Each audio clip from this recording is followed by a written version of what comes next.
coming up, how this new building will improve research, training, and real-world investigations right here in East Tennessee. How to stay safe with your caffeine intake ahead of this final season coming up. Tennessee baseball back in action here at Lindsey Nelson Stadium after a weekend series sweep of the Mississippi State Bulldogs in Starkville, Mississippi. Lewis Maddox, Jack Lennon here to tell you all about it. All that and more coming up here, but first, breaking news from Governor Lee's office. Senate Bill 1828, also known as the Charlie Kirk American Heritage Act bill, signed by Governor Bill Lee Tuesday after passing both the Tennessee House and Senate. I'm Luke Lamory. And I'm Alexa Durbin. Thanks for joining us for TVC News. Now, this bill will allow more freedom to how religion is taught in public Tennessee schools, specifically the positive effects on American history. Now, this comes over 7 months after the killing of Charlie Kirk, well-known political activist and public speaker. We're going to keep that updated for you and following that. Absolutely. The UT Medical Center recently held their opening ceremony for the UT Forensic Anthropology Laboratory. For more, we're joined by our Caitlin Kirkpatrick outside the UT Medical Center. Caitlin, what do you got for us? Thanks, guys. This laboratory behind me is the first accredited forensic anthropology laboratory in an academic unit in the nation, which is a huge accomplishment for this university. Now, this laboratory is dedicated to the scientific identification of missing persons. Now, I spoke to a 7th-year PhD candidate on what opportunities this new space will give them. I'm really excited to have this space. So I've been here for 7 years now. So I've mostly done casework in our older building, which is fantastic, but I think this new space opens up a lot of possibilities. You'll probably get a look around the space. We have a lot more tables and work areas.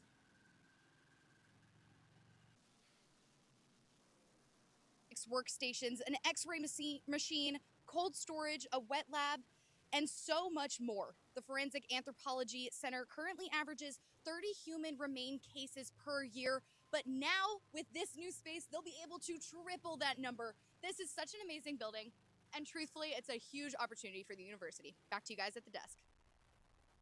Thank you, Caitlin. The Volunteer Channel has been working to keep you safe and informed on campus all year long. Now, a safety risk to keep in mind is your consumption of caffeine, especially in this upcoming final season. That's right. We see it in students every year, and you really can't help it when those long nights come around. Our Drea Peebles spoke to a dietitian who shared the importance of watching how much caffeine you consume. For many college students, caffeine is not only just a boost, but part of the daily routine.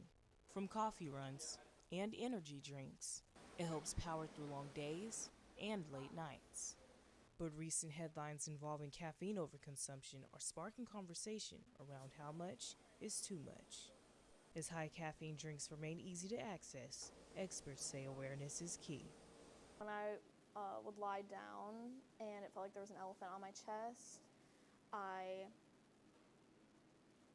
it started hurting a lot and just felt like there was a weight on my chest. For some students, that reality doesn't hit until their body forces them to pay attention.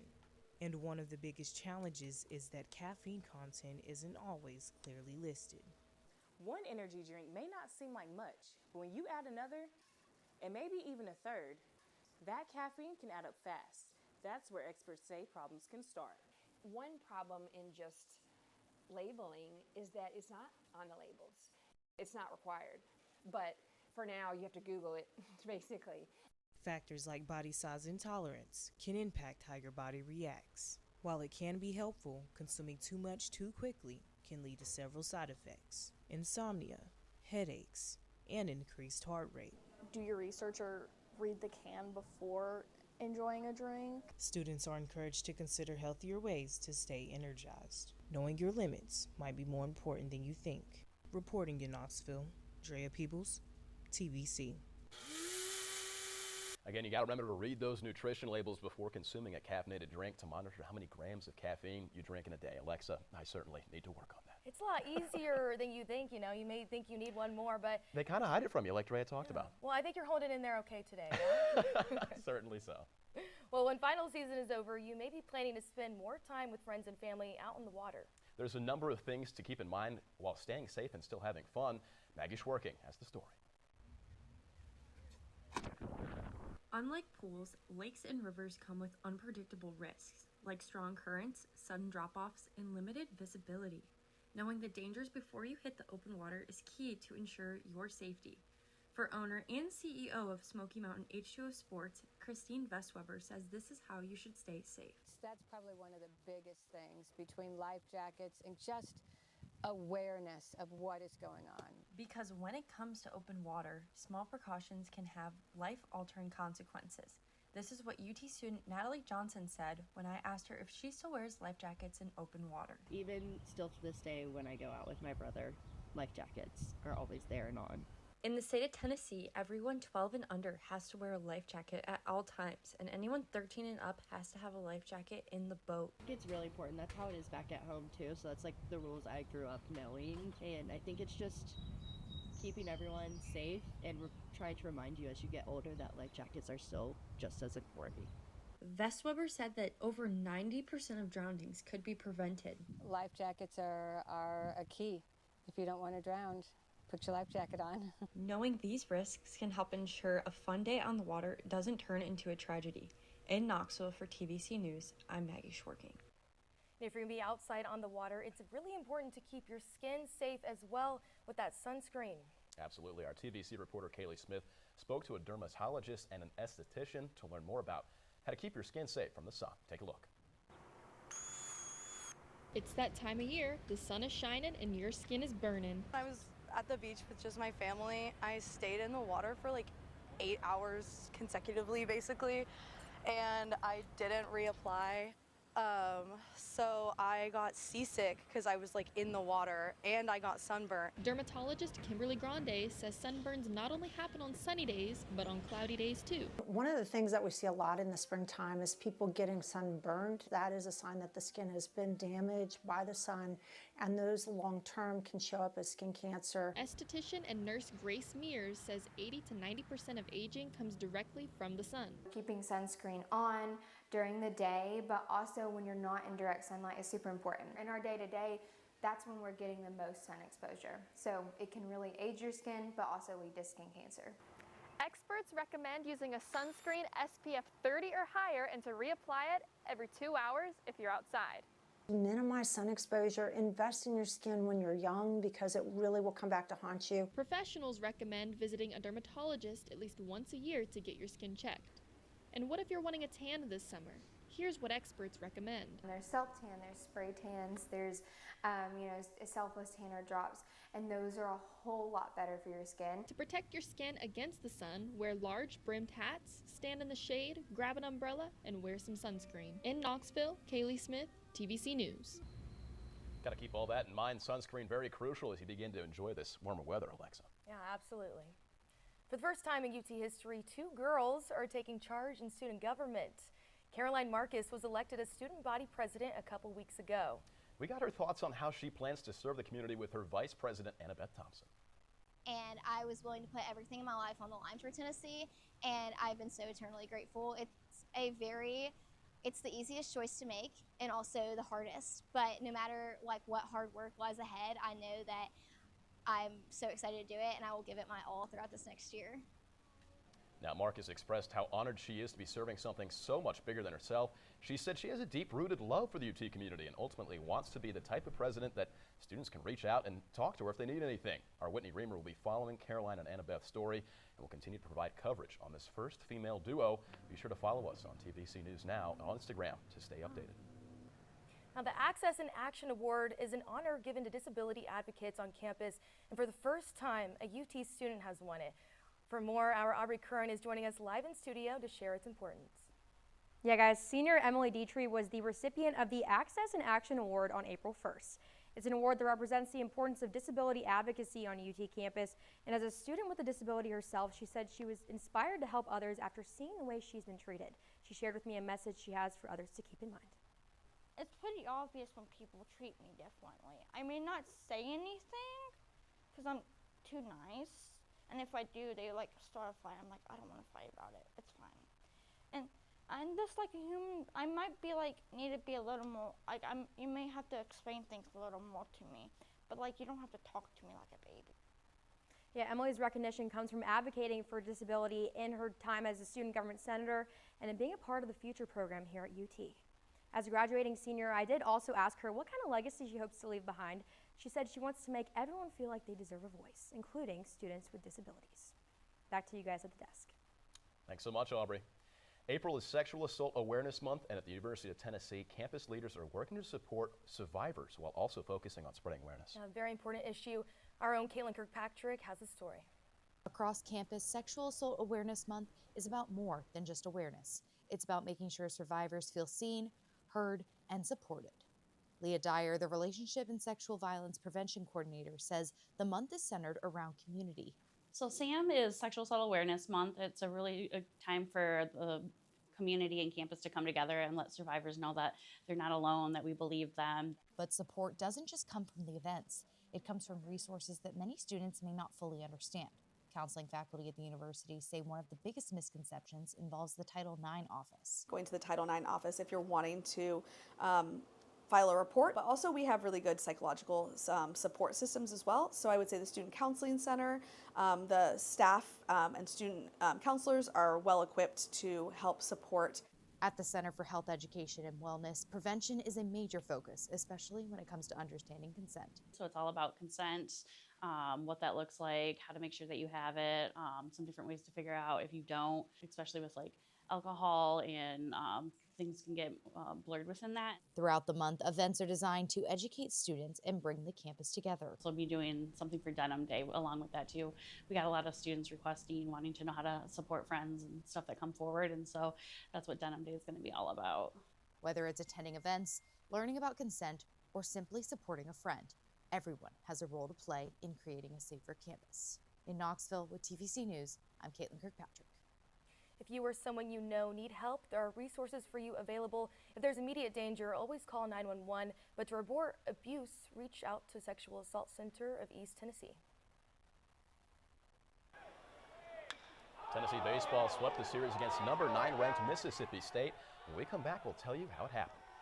Programs like this are giving kids opportunities that didn't have the opportunity when they were young to learn more about motorsports. And a new club on campus is revving up their engines. We'll introduce you to UT Motorsports when we return. The Volunteer Channel works around the clock to curate UT news, sports, and event coverage. Best way to stay on top of all of it is to follow our Instagram at TVC News Now. You can scan this QR code right here to get right to the page. All of our content is created by UT students with the Big Orange community in mind. Volunteer Channel thanks you for your support. Go Vols.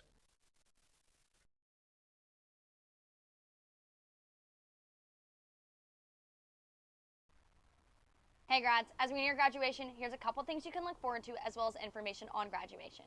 Torch Night will still take place Wednesday, May 13th, 7 p.m. on Ayers Lawn. Come pledge your loyalty to your community and your university. Cap and gowns are still available for pickup in the Vol Shop along with a multitude of other things. Ceremonies will start taking place Thursday, May 13th and will continue through Sunday, May 17th. Check commencement.utk.edu to find information on your college's specific date and time. Ceremony parking is available at a multitude of locations across campus and is free to anyone coming to attend the ceremonies.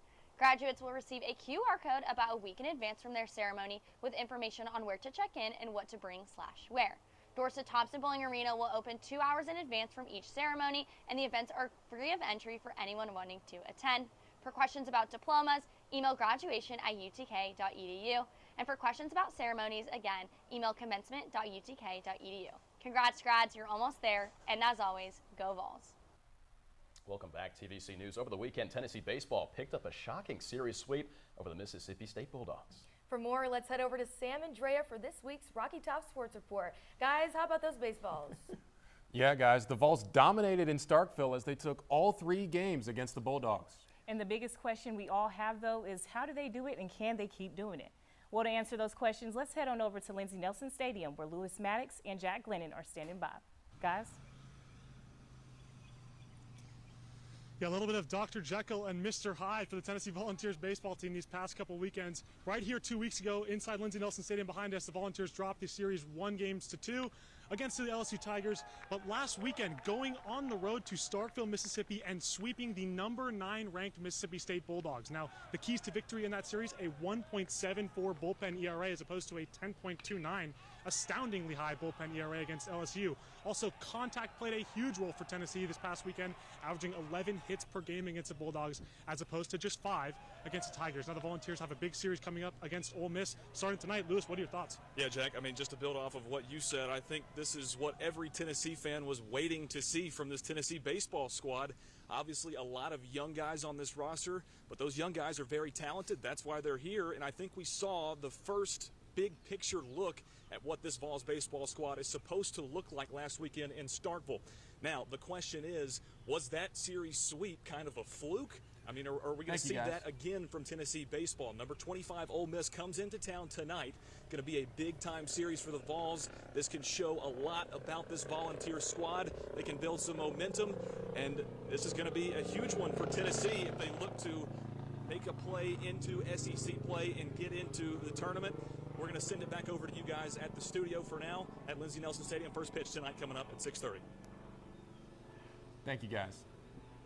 Well, that series sweep is huge, but it's critical for the Vols to hold on to that momentum this weekend as the 25th ranked Ole Miss Rebels are headed to Knoxville. Now, to help the Vols out, fans, it's important you bring some energy to the ballpark this weekend, especially on Saturday, which will be only the second Checker Lindsey Nelson Stadium game in Tennessee baseball history. Their first 1,000 students will receive a free Checker Lindsey Nelson orange shirt upon arrival. And to make sure you are wearing the right colors, visit checkertn.com/baseball and enter your section row and seat number. Now, shifting focus from the Diamond to spring football, Tennessee had their orange and white game last Saturday, which showed us a glimpse of what is to come for the 2026-27 football season. A few highlights from the day includes the quarterback battle between Faison Brandon and George McIntyre continuing on, and the Jim Knowles defense making its Neyland Stadium debut. The Vols will return to the weight room for the remainder of the semester before opening up the regular season on September 5th against Furman. Now we'll switch to a sport you wouldn't normally associate with collegiate competition. Tennessee has started their very own motorsports team, and they're joining a collegiate racing league, something we've never seen before. Our Luke Lamry tells us more. Seeing CRS, the kind of traction they had when we came in, it was an absolute no-brainer that I needed to have Tennessee in this program. A green flag is waving for a Tennessee team that's never been seen before on campus. Thanks to Jacob Mink, Rocky Top Racing will compete in the Collegiate Racing Series against other universities across the country. And they've already got support from one of the best in the business. I know that what they do here at the University of Tennessee is normally second to none. They go all in. Ricky Stenhouse Jr. is a NASCAR driver and Daytona 500 winner, and knows how crucial chances like this are for young drivers to make it long-term in racing. Programs like this are giving kids opportunities that didn't have the opportunity when they were young to learn more about motorsports. And while you might think these cars run in the hundreds of thousands of dollars, the vehicles are actually cheaper than most new cars on the market. And it's an intentional decision, says CRS founder Jack Hobbs. How did it come to be so cost-effective for you guys? Yeah, so when building this, obviously cost is a big factor that's going to limit college teams. Is how do we convince them traditionally to go raise over $100,000 just to get into the entry level of racing? And it put the key in the ignition for Rocky Top Racing to go full throttle. You think of Knoxville, you think of Tennessee. So it's just a lot of selling the idea of, hey, we have a collegiate motorsports team at Tennessee. This is something that's never been done before. For TVC News, I'm Luke Lamry. The league will race 3 races across 2026, the next one at Atlanta near the end of July.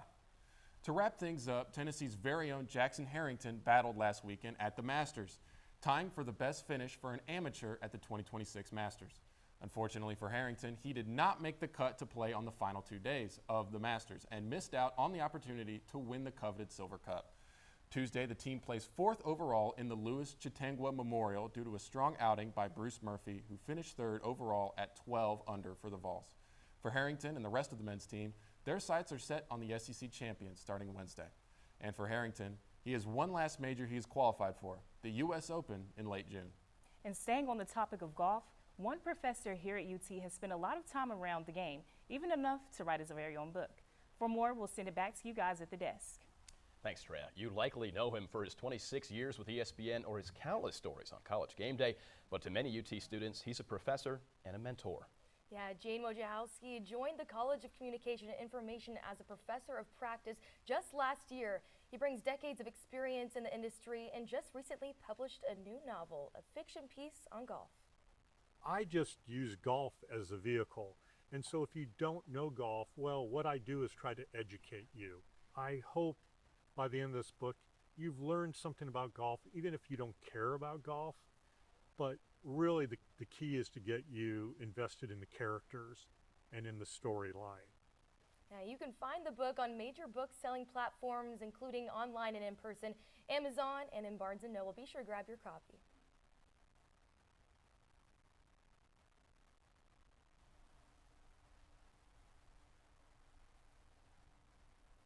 The more comfortable I was with who I am and my voice, life was so much more peaceful. Coming up, UT alumni and personal finance expert Rachel Cruz shares her secret to success. Coming up, future rain chances coming into Knoxville, Tennessee. The Volunteer Channel works around the clock to curate UT news, sports, and event coverage. Best way to stay on top of all of it is to follow our Instagram at TVC News Now. You can scan this QR code right here to get right to the page. All of our content is created by UT students with the Big Orange community in mind. Volunteer Channel thanks you for your support. Go Vols.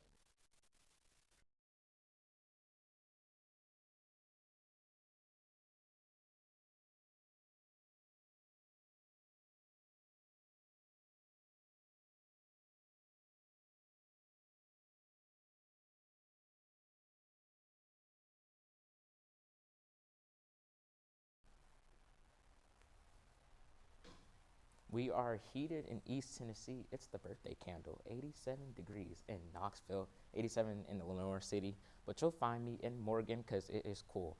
But the talk of the town is the coming rain on Saturday. As you see, the National Weather Service is predicting a system to come through, bringing us some much needed rain. But this isn't a washout like you're thinking. It's mainly going to affect your midnight hours. See our rain chances. They go up in the 8 p.m., 2 a.m., 8 a.m. hours of the morning. As we see, we have a high 87, the low in 55. But Saturday and Sunday is when you're going to see the majority of that rainfall begin to come in, kind of help us out with the drought. But as that cold system moves through, we have a beautiful 68 degrees and a wonderful low of 40. Back to you guys at the desk. Robert, thank you. Hopefully that rain kind of cools down these hot temperatures outside. Looking forward to it. Anyway, artificial intelligence, cybersecurity, and data science, all majors in the newest college on UT's campus. The College of Emerging and Collaborative Studies held its dedication ceremony on Tuesday.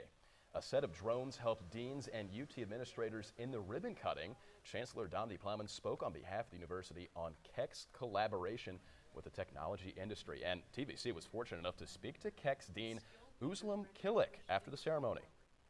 I'm hoping we will lean more into this success with partnership and show the rest of the world that higher ed can actually cross the silos and work together to launch things timely. Now, Kilik and Plowman, they actually toured Keck's facilities in the Claxton complex equipped with robots, 3D printing, and learning spaces. The college hopes to become a hub for all UT students interested in technology and forging their own paths. Yeah, it's very interesting to see the up-and-coming technology colleges are incorporating. It's getting crazy out there, Alexa. Really AI, and it's coming to UT. The UT's 40 under 40 class of 2026 was announced earlier this semester, and one well-known content creator and financial expert was on that roster. Yeah, absolutely. Rachel Cruz sat down with TVC to share her life and what she's learned through her career. Take a look. Rachel Cruz, Ramsey personality and CCI alum, found her passion for public speaking before she stepped foot on UT's campus. Back in high school, started actually traveling with my dad and speaking at events. And so I kind of got this knack for public speaking that I was like, this is kind of fun. That passion and studying communications and then it colliding with this real world experience I had with people my own age when it comes to finances and money, just thinking, okay, I could maybe bring some education to the next generation. Her father, Dave Ramsey, CEO of Ramsey Solutions and personal finance expert, remembers Rachel as someone born for the stage. We put her on stage almost immediately. Yeah, she was always the kid that's just fun and funny and never met a stranger, and her eyes are always got a light in them, and obviously matured into a wonderful young woman. Cruz ultimately learned that the key to success is to just be yourself. I think for so long in my career, I was trying to figure out how to say something or like would sound good, or even my dad, who's like such a big personality, like his jokes. I was like, sometimes I would use his jokes on stage, right? I wanted it to work so bad. The more comfortable I was with who I am and my voice, life was so much more peaceful. And her induction into UT's 40 under 40 class of 2026 is just the icing on the cake. I know, I felt so honored. I was like, oh, I love UT. So just so thankful that, yeah, they recognized me. It's so kind. In Franklin, Tennessee, Emma Browning, TVC News. Big thank you to Emma, and what an amazing interview. Rachel Cruz talking to TVC, that's amazing. Congratulations again to Rachel Cruz for this induction and to all the other members in the class of 2026. Yeah, Emma and I actually traveled to Franklin a few weeks ago, and we spoke with her, and she was definitely excited and very humble. And it's a very well-accomplished career, and to see that all pay off in UT, great alumni. That forward amazing is alumni. amazing to see, absolutely. Professor of practice here at UT is making her mark. Absolutely. Dr. Melanie Pfizer just released her investigative report on the Tennessee Valley Authority. The TVA, one of the largest providers of energy in the U.S., was sued in 2024 by Pfizer for not giving her information about the company's involvement with cryptocurrency and Bitcoin companies.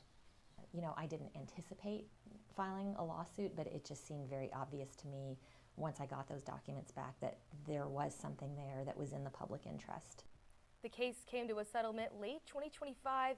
She did not end up getting that information, leading to releasing an investigative report just this week. Well, she did get that information, and it led to the report, which is really, really amazing. Pfizer did incredible work there. That's amazing. So, well, anyway.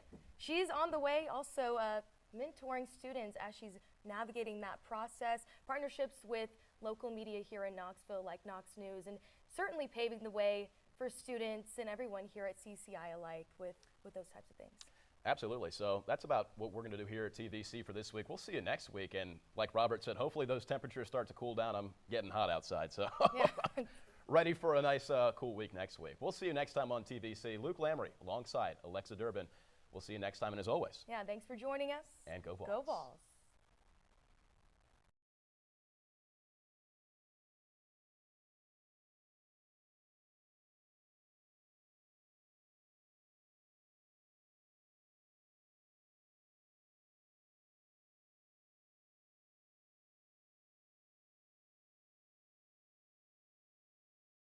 Vols, the Volunteer Channel works around the clock to curate UT news, sports, and event coverage. Best way to stay on top of all of it is to follow our Instagram at TVC News Now. You can scan this QR code right here to get right to the page.